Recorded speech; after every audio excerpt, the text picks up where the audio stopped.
Ouais, je m'appelle Nassirou Bodo, je suis du mouvement politique indépendant Tous pour la République. C'est une réaction d'indignation. Déjà, nous, en tant qu'acteurs politiques, on dénonçait déjà et on a alerté. Et au-delà de nous, il y a des experts aussi qui ont alerté par rapport à cet endettement-là. Mais maintenant, l'indignation se trouve surtout au niveau de l'impact. Quel est l'impact qu'a apporté, l'impact positif en tout cas, sur les conditions de vie des Nigériens qu'a apporté cette dette-là? C'est ça la question et c'est ce qui nous indigne parce que sur les faits, concrètement, on peut s'inquiéter par rapport à l'emploi qui a été fait de cette dette. Donc c'est une question, c'est un sentiment d'indignation d'abord, mais aussi des révoltes par rapport surtout à l'égoïsme. Parce qu'on voit bien que en même temps que les populations s'appauvrissent, malgré cet endettement, et les acteurs, les gouvernants, s'enrichissent et continuent à narguer le peuple. Je suis Ousmane Cheikaro Hassan, donc fondateur du théâtre Boubou Hama au Musée national. Et ça m'a surpris et j'étais même perdu dans mes réflexions parce qu'il m'a fallu mouiller une serviette et l'appliquer à mon front. Et actuellement même je me demande dans quelle faculté mentale vraiment ces gens ont pu commettre ce crime. Parce que là, c'est un crime.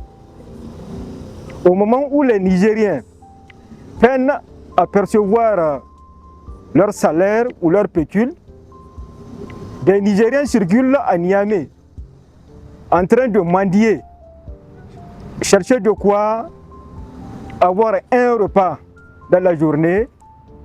On nous dit qu'il y a des messieurs qui ont pris une certaine, on ne sait pas, liberté, à s'arroger une certaine liberté, donc à jouer avec la vie des Nigériens.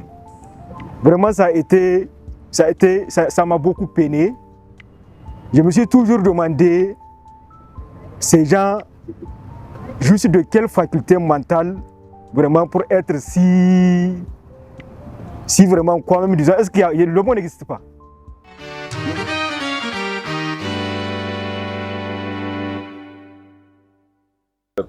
Bon, l'attente, elle est la même. Hein. C'est la même qu'on avait face au régime déchu. C'est qu'il y ait des sanctions, qu'il y ait des audits, que la vérité soit dite par rapport à l'emploi qui a été fait de cette dette-là. Parce que le problème, en réalité, ce n'est pas la dette en soi. Le problème, ce n'est pas la dette, ce n'est ni même le montant de la dette. Parce qu'apparemment, les gens, ils s'indignent par rapport au montant de la dette.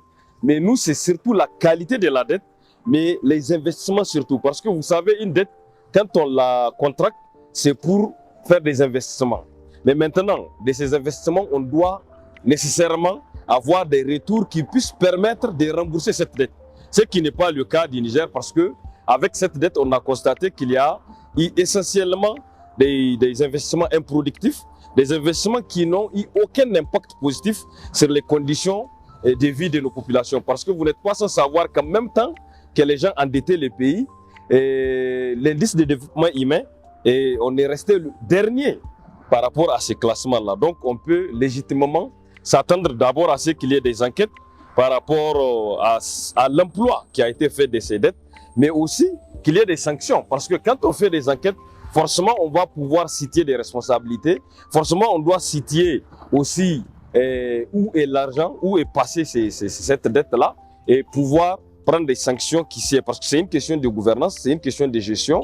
Et une gouvernance, c'est quand même une responsabilité. Donc les gens qui ont eu cette responsabilité de contracter ces dettes inutilement, sans avoir à les mettre dans des investissements qui puissent nous permettre aujourd'hui de rembourser la dette, ces gens-là doivent rendre gorge, ces gens-là doivent être poursuivis et sanctionnés à la hauteur, en tout cas du dégât qu'ils ont commis et aussi du dommage qu'ils ont fait subir à notre pays.